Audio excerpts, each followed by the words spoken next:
وأم كيف أسكن في النار ورجائي عفوك.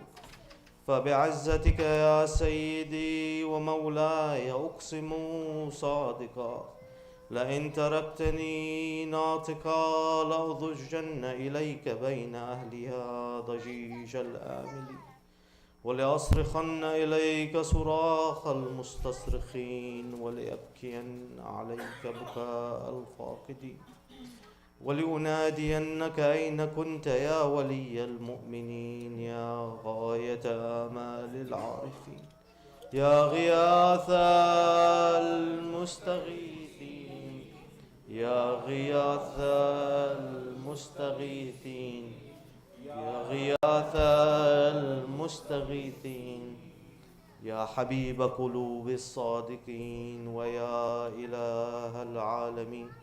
أفتراك سبحانك يا إلهي وبحمدك تسمع فيها صوت عبد مسلم سجن فيها بمخالفته وذاق طعم عذابها بمعصيته، وحبس بين أطباقها بجرمه وجريرته، وهو يضج إليك ضجيج مؤمل لرحمتك، ويناديك بلسان أهل توحيدك، ويتوسل إليك بربوبيتك. يا مولاي، فكيف يبقى في العذاب وهو يرجو ما سلف من حلمك؟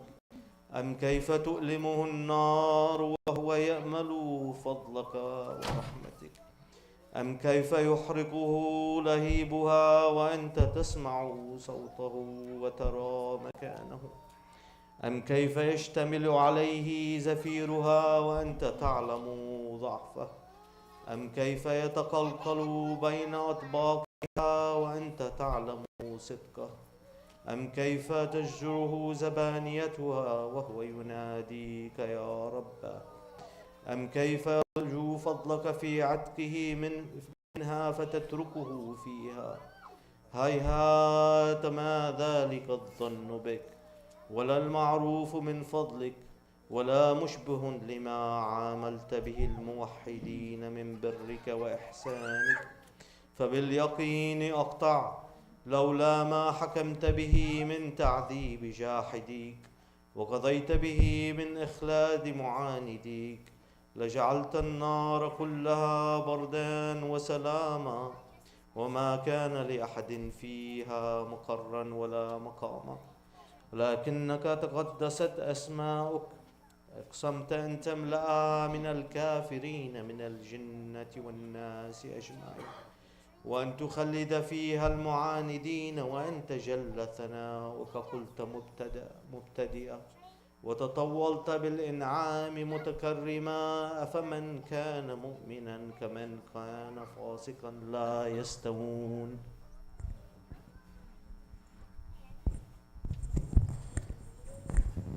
صلوات.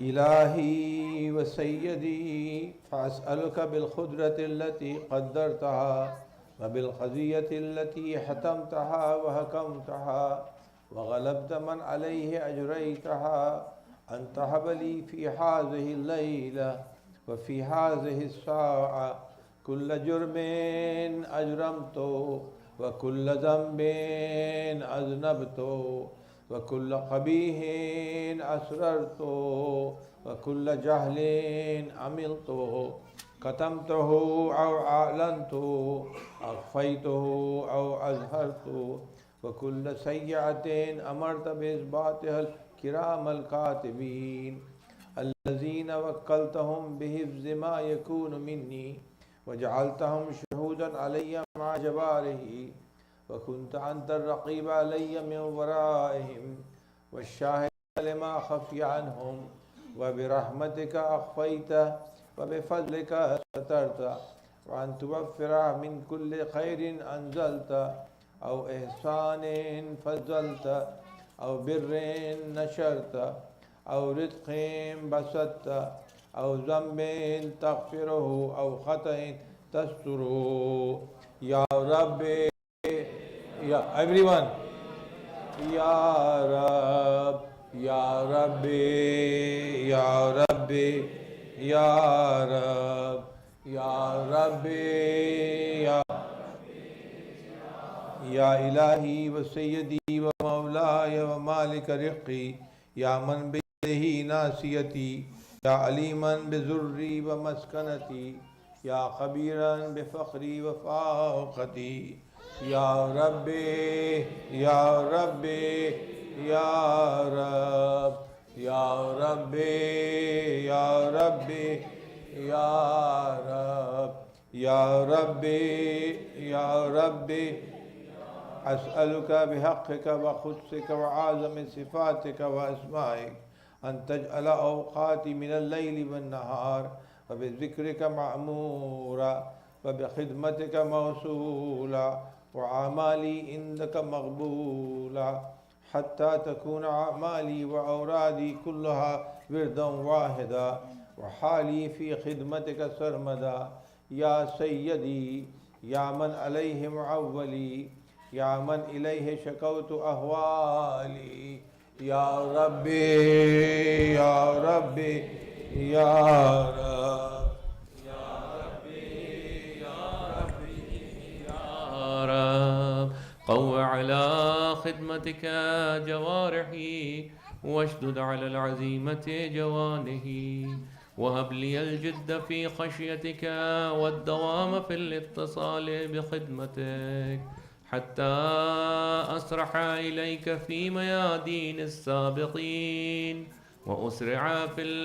فأسرع إليك في البارزين واشتاق إلى قربك في المشتاقين وأدنو منك دنو المخلصين وأخافك مخافة الموقنين واجتمع في جوارك مع المؤمنين اللهم ومن أرادني بسوء فأرده ومن كادني فكد واجعلني من أحسن عبيدك نصيبا عندك وأقربهم منزلة منك وأخصهم زلفة لديك فإنه لا ينال ذلك إلا بفضلك وجد لي بجودك وعتف علي بمجدك واحفظني برحمتك واجعل لساني بذكرك لهجا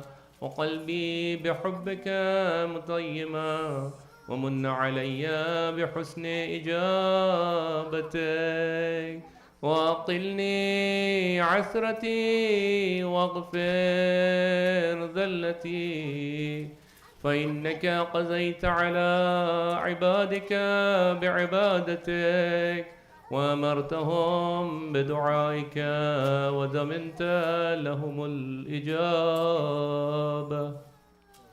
فإليك يا ربي نسبت وجهي وإليك يا ربي مددت يدي فبعزتك استجب لي دعائي وبلغني مناي ولا تقطع من فضلك رجائي واكفني شر الجن والإنس من عدائي يا سريع الرضا يا سريع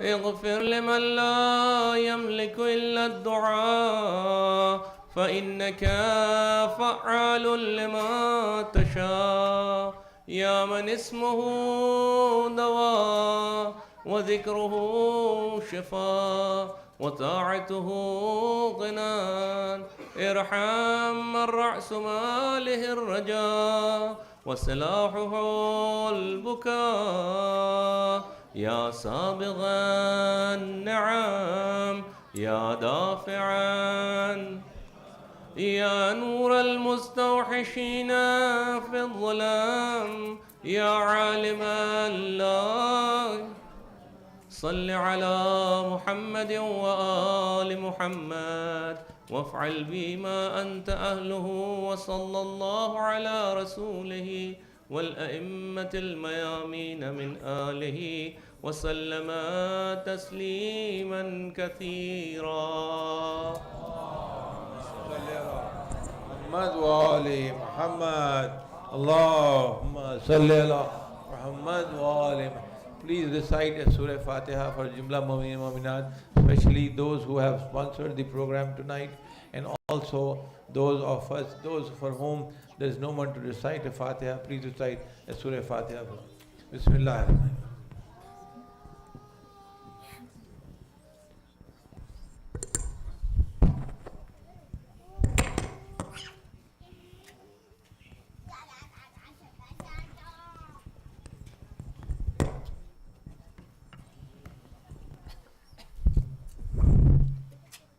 أعوذ بالله من الشيطان الرجيم. بسم الله الرحمن الرحيم.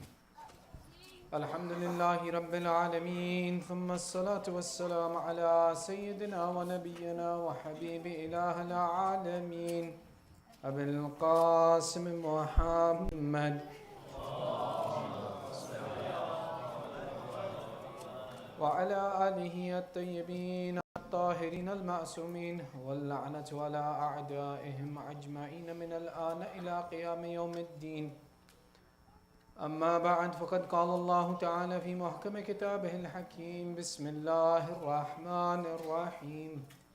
شهر رمضان الذي أنزل فيه القرآن هدى للناس وبينات من الهدى والفرقان، فمن شهد منكم الشهر فليصمه، ومن كان مريضا أو على سفر فعدة من أيام أخرى، يريد الله بكم اليسر ولا يريد بكم العسر، ولتكملوا عدة لتكبروا الله على هداكم ولعلكم تشكرون. آمنا بالله، صدق الله العلي العظيم.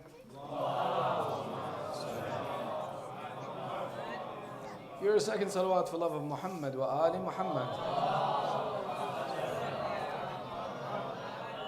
And your loudest salawat for ta'jeel faraj sahib al-asr.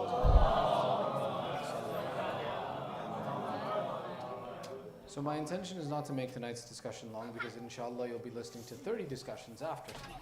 So this is the first in a series of many, inshallah, many good lectures that are coming from people who will be sharing with us great information.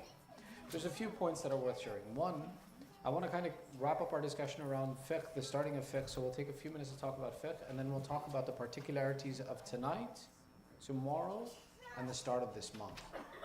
And even though I have, a nice long story prepared for us to talk about with some good morals and a lesson from the Holy Quran, we'll keep it short tonight, because inshallah, we'll be talking a lot about the Quran in the coming month. So first and foremost about ahkam. Last week we mentioned the importance of the concept of fiqh and the importance of giving Allah exactly what He asks us for. And when we have to determine exactly what Allah asks us for, it's because anything less than that Allah doesn't accept. Because the same way in a basketball game, we gave the example that a basket shot after the buzzer means nothing. Why? Because it violated the rules of the game.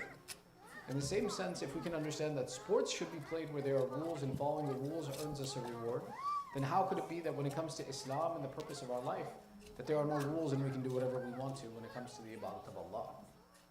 Continuing this thought, I want to kind of discuss a logical conclusion that's given to you, but it's not the best logical conclusion that's given.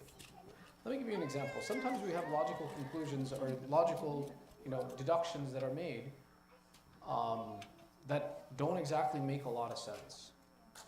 For example, knowledge is power. Power corrupts. So study hard and be evil. Have you ever heard this before? It's a logical, right? It's a totality, right? Knowledge is power. Power corrupts. So study hard and be evil. This should be your conclusion, that if you study hard, you're going to be evil then. So what happened? The logical conclusion that was derived, it's in humor, but sometimes it's a miscommunication of what the actual intention of the speaker was, or the actual conclusion that's made. Similarly, there's a statement that's made when it comes to fiqh that says one who does not do taqleed, all of his actions are batil. None of your actions will be accepted if you don't do taqleed. That's the conclusion from the premises that are actually mahdhuf, that are removed, that weren't discussed. What are the premises that are required?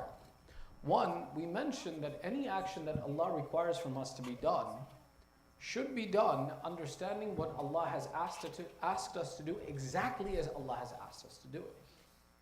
And that when we learn those responsibilities that we have, then we execute the commands that Allah wants correctly. Taqleed is not the only option that we have. As a matter of fact, taqleed is the easy way out. The correct answer is this, that if Allah has asked me to perform an action and to perform it specifically, I should learn all of the rules of that action and go back and perfect that action on my own. That's my obligation. What happens? The time it would take me to learn the Arabic language, find all of the hadith, read all of them, study all of them, learn the concept of rijal, study the concept of rijal, so that I understand, is this hadith worth reading, is it not worth reading? Then go through the process of going through grammar to make sure that the understanding, there's no debate on the words that are being utilized in this process. If it's time for me to pray dhuhr and I have to do all of that before I can pray dhuhr, am I likely to get it done before I need to pray? No. And how many years of devotion would it take to go through all these processes and find all this information to come to the conclusion of what do I have to do? It would be a very long time. I would spend an entire lifetime studying how to pray without ever actually having prayed, because I couldn't devote myself to the process of determining exactly how to execute what Allah wanted. Taqleed becomes that easy way out, that I empower someone who has done all this research, that he does the research and I follow him. That I emulate his actions in that process to make sure that what Allah wants me to do is actually done exactly the way Allah wants. And the beauty of it is this, is that not only does that person say, I'll take the responsibility to teach you how to do this correctly. Every Tawdi al-Masal, every book of Islamic law that's written by a marja, in the beginning or the end of it, you'll see their signature and a stamp next to it. And essentially what the marja says at that moment is, he says, anyone who acts according to the rulings I have submitted in this book, I will take responsibility if anything is wrong with your actions on the Day of Judgment. It's a pretty good thing to do.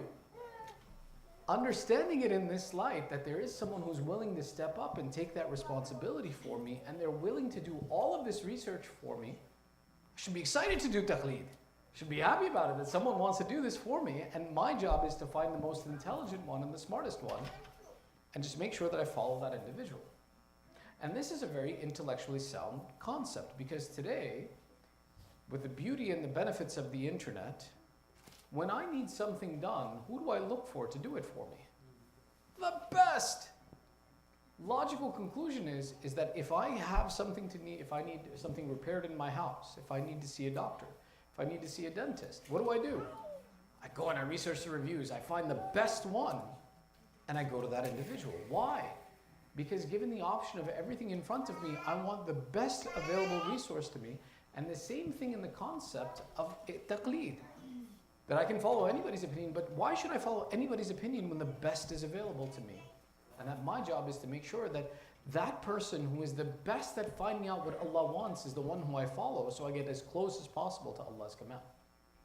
So in this concept, when we understand all of these premises, and we understand the importance we have to make sure that our actions are accepted by Allah, now when someone makes a statement that your actions are not accepted by Allah, taqleed, it's a logical conclusion, but it's not exactly perfect. I had other options, but they were just a lot harder to do. So therefore, I went and I found a marja. I found someone who does all this research. I found the best one who has the best access to information, and I followed him. And that's how we got to where we are today in terms of fiqh. Everybody's good? Sallu ala Muhammad wa alihi. So let's talk about the importance of tonight and tomorrow then. And that's where we'll finish our discussion. There's a hadith that comes from our first Imam who narrates from the Holy Prophet Rasulullah sallallahu alayhi wa sallam about the significance of Thursday night in the month of Sha'ban. And I found the hadith this week, so I'm sharing it with you this week. تزين السماوات في كل خميس من شعبان Allah beautifies the heavens every Thursday night in the month of Sha'ban. فَتَقُولُ الْمَلَائِكَةُ, and the angels announce in the heavens on Thursday nights, إِلَهُنَا أَغْفِرْ لِلسَّائِمِيهِ وَأَجِبْ دُعَاءَهُمْ. Allah forgives all those who fast in this month and answers their prayers. فَمَنْ سَلَّ فِي رَكْعَتَيْنِ يَقْرَأُ فِي كُلِّ رَكْعَةٍ فَاتِحَةِ الْكِتَابِ مرة وقل هو الله أحد 100 مرة فإذا سلم صلى على نبي صلى الله عليه وآله وسلم 100 مرة قضى الله كل حاجة من أمر دينه ودنياه. This is an interesting statement that's made. Imam Ali says that our Prophet taught us that the beauty of Thursday night in the month of Sha'ban is such that on Thursday nights, after Allah ordains and beautifies the heavens, the angels call out that our Lord forgives anyone who fasts in this month and accepts their prayers. So Imam Ali now explains how to get your prayers accepted. He says, in this night, on Thursday night, pray a 2 rakat salat. In each rakat, after Surah Fatiha, recite Qul Huwallah 100 times. First rakat and second rakat. Both. And after you finish this prayer, do your tasbih of salawat 100 times of reciting Allahumma salli ala Muhammad wa ali Muhammad.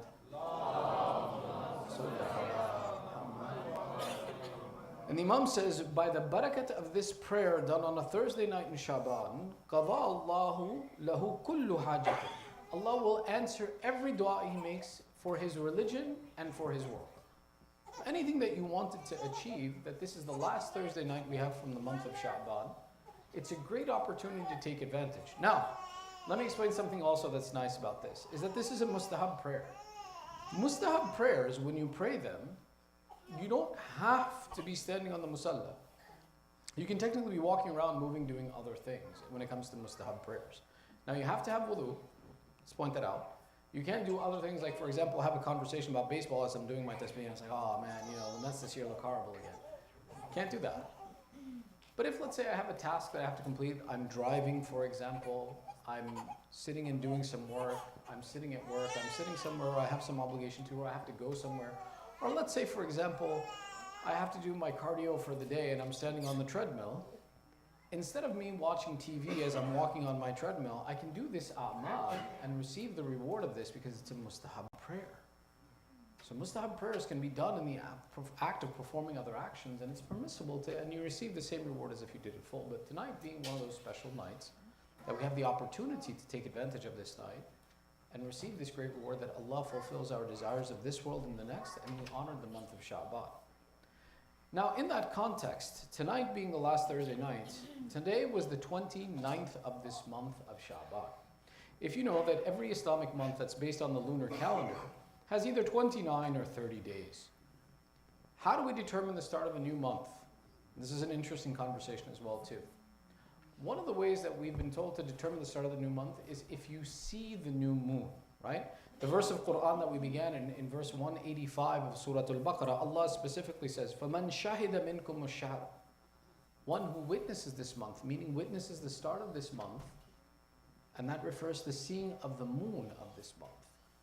Now, it's really interesting. Contemporarily, there's a discussion that says, well, scientifically, we can determine the start of a month, regardless of whether you see the moon or not. So why can't I just scientifically believe it? Why does it have to be that we have to go out and see the moon ourselves? Or two, we have such great technology that even if the naked eye can't see it, I can tell you exactly where the moon is every second of every night. The reason that we still count on the sighting of the moon is a really interesting discussion within itself. One, because Allah specifically says, فَمَنْ شَهِدَ مِنْكُمْ, whoever witnesses. So we count on the process of witnessing the new moon to establish the start of the month and the end of the month. So for example, there's 2 times where this becomes particularly important. One is the start of Ramadan, where it becomes wajib for you to fast, and where's the other one? Eid at the end of the month, when it becomes time to stop fasting. And people are very particular about it, and that's where the debate happens. Why can't we all have one Eid? Why can't we do this? Why can't we do that? Why can't it count for everybody? Hang on. This wasn't done accidentally, and it's not done with the intention that we're going to make you fast one more day. Or we're going to make you fast earlier than everybody else. No, there's ahkam to this that Allah specified. See the moon, so therefore seeing the moon is important. So it can't be that it's scientifically done because it's not witnessed, because the command of Allah is not fulfilled this way. Then the second question comes that, okay, fine, if I have to see it, why can't I use a computer or a telescope to see it versus I need to go out and look at it? And here there are maraja who have different perspectives. Some maraja do say you can use a telescope to find it or binoculars to find it. But for example, Sayyid Sistani says, no, you can't. And he actually published a paper on this. Sayyid Sistani wrote a paper on this subject. And his paper was really interesting. And one of the points that he kind of points to, and he says, listen, if you want to start using telescopes to determine this, then we should use microscopes to determine najasat. Right? Today, if you ask me about this and I look at this, I say it's tahir. Why? Because I can see it with my eyes and I don't see anything impure on it. In the same concept, when I need to look for the moon, I look with my eyes, and if I can't find it, I don't have Eid, for example. He says, if I want to use a telescope there, then start using a microscope here. And start using a microscope on everything. And then make it equal. Don't just do it where it's convenient for you, do it everywhere. If I want to use scientific tools to improve my access to the moon, then I should do scientific aspect to determine najasa, tahara, janabat, all of these other elements that may or may not be currently existing amongst us, around us, that we're solving naturally in many other ways. This is why, when it comes to the sighting of the moon, tonight we've missed the time already, by the way. The time for seeing the moon when it's a fresh crescent is right at the time of sunset in the direction where the sun is setting.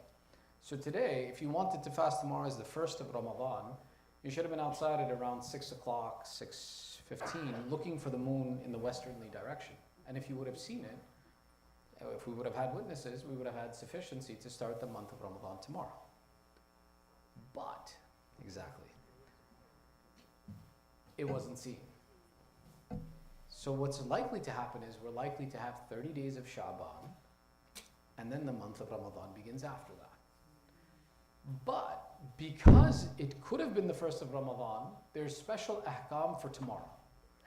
Who knows what tomorrow is called specifically? There's a particular name for it. I think today was the 29th, tomorrow's the 30th.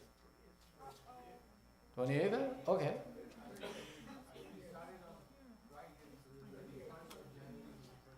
So amongst the ulama, today is marked as the 29th, but I'll double check it as well too. But regardless, the 30th of this month, if it happens, is called Yawm Shak, the day of doubt. Why is it called the day of doubt? Because it could have been the first of the month of Ramadan, or it could have been the 30th of the month of Shaban.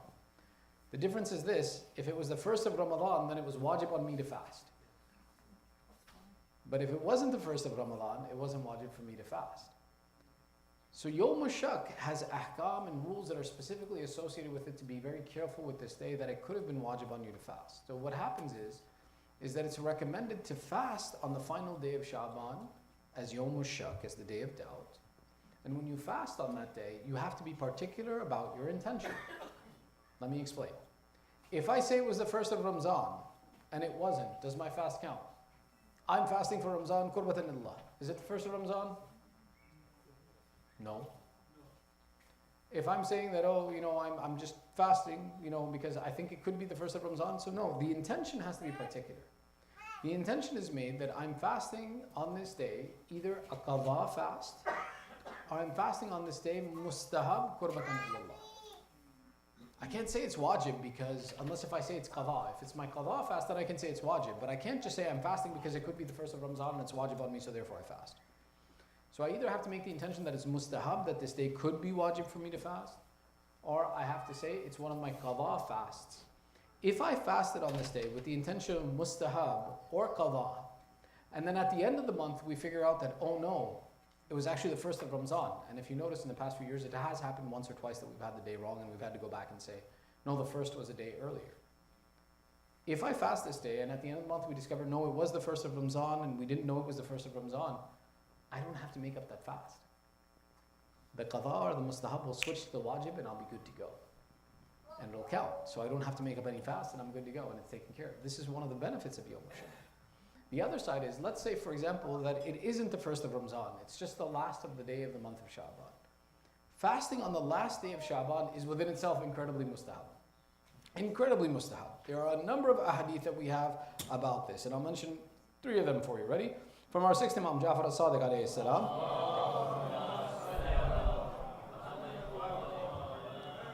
where Imam Sadiq says that fasting on the last day of Sha'ban is a sign of reverence to Allah and a way to purify oneself before entering the month of Ramadan. It is a way of showing the heart's preparation for fasting in this month. One of the hadith from our first Imam, Amir al-Mu'mineen Ali ibn Abi Talib alayhi salam, where Imam Ali makes a statement and he says, the Messenger of Allah recommended fasting on the last day of Sha'ban. Fasting on this day is a means of seeking Allah's forgiveness, and Allah forgives all of the sins from the past year for this individual. Whole year sins forgiven for fasting on this day out of the ihtaram, the reverence of Allah. That even though He didn't command me to, I began to prepare for Him, so therefore I received the benefit. The third hadith we mentioned from our sixth Imam Ja'far as-Sadiq alayhi salam, one who fasts on the last day of Sha'ban receives the reward equivalent to fasting the entire month of Sha'ban. Maybe I didn't fast 30 days now, but I can receive the same reward as if I did fast for 30 days by taking the honor and the significance of this day. So therefore, now is a good time that yes, typically what happens is we're growing up, we have this opinion, I'm going to hold off and eat everything I can until the very last second, and then when it starts, it starts. Until it starts, it's not here. And I remember my own self as a child thinking like, oh no, not yet, we have another day, and being excited that another day of food. But here Allah is saying, welcome this month, prepare yourself. Our Prophet would say that fasting on this day is the preparing of yourself for receiving all of the benefits of the month of Ramadan and not missing anything. There are some hadith from the Ahlul Bayt where they say one who fasts on this day, on the first of the month he receives a special gift from Allah directly. So these are benefits that we have to this, and starting this month at this point in time and preparing for this month and taking advantage of this period of time, that this very limited amount of time of this special month of Sha'ban is about to pass, and before it passes, we take advantage of it. I'm not going to go much longer, but a couple points in this month. There are 30 days in this month that inshallah 30 days if not 29, where we have the opportunity to seek the benefit of this time period. One of the important things is, again, what is the intention that we come with? That we come with the intention that I have come here to gain something. Being in the community, being in the Jama'at, helps support our a'mal. Yes, I can stay at home and I can pray and I can eat whatever I want to, it's true. But the reward of Jama'at and praying together is so much that it's not something you want to miss. I'll give you an example.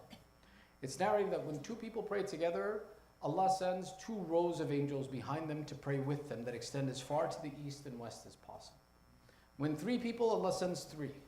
When 4 people, Allah sends 4 rows of angels that go to the east and the west. When 5 people get together to pray in Jama'ah, the reward is so much that no one can count it except for Allah Himself. That it's impossible for us to reach that benefit. Even if I pray Furada 1,000 times, I'll never be able to reach that benefit that I get in Jama'ah. So taking advantage of and paying attention to that Jama'ah prayer. The same thing, it may be that alone I wouldn't sit and recite Dua-e-Iftitah. Dua-e-Iftitah is a beautiful, important, valuable dua that takes its name from the opening and it to begin with. And it begins with Allahumma inni a'tatihu thana'a bihamd. Oh Allah, I am beginning your glorification by reciting your praise. And builds that unique connection. It's a very unique conversation with Allah. How many of us take the opportunity to pay attention to it? And it's true, alone we may not read it. But here in this place, we have the opportunity to read it together and benefit, to help support ourselves to do more. And that's the other element, is that make sure that in this month we make this place that's an environment for others to be better people here, not worse people here. It's really important, that concept of community, to make it feel welcoming. If this is home for us, remember what this home represents. That in this country, the representation of Islam in Delran, in South New Jersey, is Bayt al-Qaim. When I come here, as a Muslim, I am the representation of Islam. So whoever comes here is being welcomed into Islam, and I am the face of that religion. Whether I know them, I don't know them. How would Islam welcome somebody new into this environment? And that's our responsibility. Yes, we have a culture, we have an environment, we have a place that's safe for us to be here. Extend that to everyone who comes as the representation of Islam itself. And that within itself will give barakah to our location, will create unity in our community, and will add to the next generation feeling that this is where they need to be and where we all need to be. وآخر دعوانا والحمد لله رب العالمين وصلى الله على محمد وأهل بيته الطيبين الطاهرين. صلوات على محمد. وذو زيارة وارث. Assalamu alaikum. A couple of quick announcements. Inshallah, starting Saturday, we'll have our regular Ramzan program. And like Maulana just mentioned, that it's a community that is very important. It's very important for the entire family, for you, for your children, and for everybody else, inshallah. So please do participate. Come to the center, sponsor an iftar, and if you cannot sponsor an entire day, you can sponsor part of the day. And also please donate generously for the upkeep of the programs of this center, because when you come here, you're benefiting from all the comforts and the security that the center provides you. It provides you a nice environment. Your children are safe. Your cars are not getting vandalized outside. You really, I mean, you have air conditioning, heat, whatever it is that it is. So please pay to use these facilities, inshallah. And it doesn't happen by itself. It happens with your cooperation, with your presence, and with your generous donation, inshallah. Please, we'll do the Ziyarat Waritha. Allah.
اللهم صل على محمد وآل محمد. اللهم صل على محمد وآل محمد.